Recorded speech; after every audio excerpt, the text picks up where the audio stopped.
সালাম আলাইকুম, সবাই কেমন আছেন?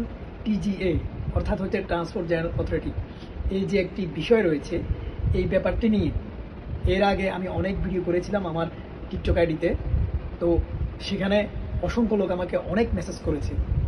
আগে ছিল 5,000 রিয়াল পর্যন্ত তাদের প্রাথমিক যে আপনার ফাইন সেটি। তো বর্তমানে গতকালকে থেকে সৌদি আরবের বিভিন্ন ওয়েবসাইট কিংবা নিউজ পেড, সৌদি আরবের মিনিস্ট্রি থেকে বলা হয়েছে, অর্থাৎ ট্রান্সপোর্ট জেনারেল অথরিটি টিজিএ থেকে গতকালকে একটি নিউজ আসছে। সেটি হচ্ছে, আপনি যদি নিজের প্রাইভেট কার দিয়ে কোনো যাত্রী ডাকাডাকি করেন কিংবা কোনো যাত্রীকে এক স্থান থেকে অন্য স্থানে নিয়ে যান, তাহলে প্রাথমিকভাবে আপনাকে 20,000 রিয়াল জরিমানা করবে এবং 60 দিনের জন্য আপনার গাড়িটিকে আটক করবে তারা। আগে ছিল 5,000, এখন হচ্ছে 20,000। তো আপনার অপরাধ যদি গুরুতর হয়ে থাকে তাহলে কিন্তু তারা আরও বিশাল অঙ্কের পদক্ষেপ নিতে পারে। তাছাড়া আপনাকে দেশেও তারা পাঠাতে পারে। তো টিজিএটা এখন বর্তমানে অতিরিক্ত হচ্ছে এই জন্য, তারা যেহেতু 2030 সালের একটা মিশন নিয়ে সৌদি আরবের এখন বর্তমানে কর্মকাণ্ডগুলো করতেছে, আপনার বিভিন্ন উন্নয়ন করতেছে, সেজন্য তারা চাচ্ছে যে মানুষকে একটা, অর্থাৎ যারা শ্রমিক রয়েছে সবাইকে তাদের আইনের আওতাধীন আনার জন্য। সেজন্য তারা বিভিন্ন যে সাইটগুলো রয়েছে সবগুলোতে তারা আইনগুলো কঠোর করতেছে। আর টিজিএটি ছিল সাধারণত প্রথমে বড় বড় লরি কিংবা পণ্যবাহী যে ট্রাকগুলো রয়েছে সেগুলোর জন্য।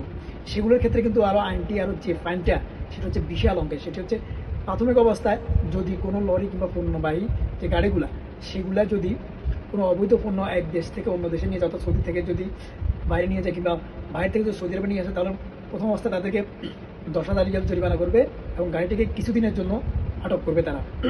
যদি এই সেম অপরাধী যদি একাধিকবার করে থাকে তাহলে 1,60,000 রিয়াল পর্যন্ত জরিমানা করবে এবং সাথে তার গাড়িটিকে বাজেয়াপ্ত করবে এবং তাকে জেল জরিমানা করবে, তার সাথে তাকে দেশও পাঠিয়ে দিতে পারে।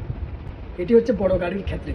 তবে সেক্ষেত্রে কিন্তু গাড়ির মধ্যে আপনার যদি সেফটি যে মেডিকেল কিটগুলো থাকে সেগুলো যদি না থাকে, সেফটি প্লেটগুলো যদি না থাকে, তাহলে সেক্ষেত্রেও কিন্তু তারা মুখালাফা করে থাকে।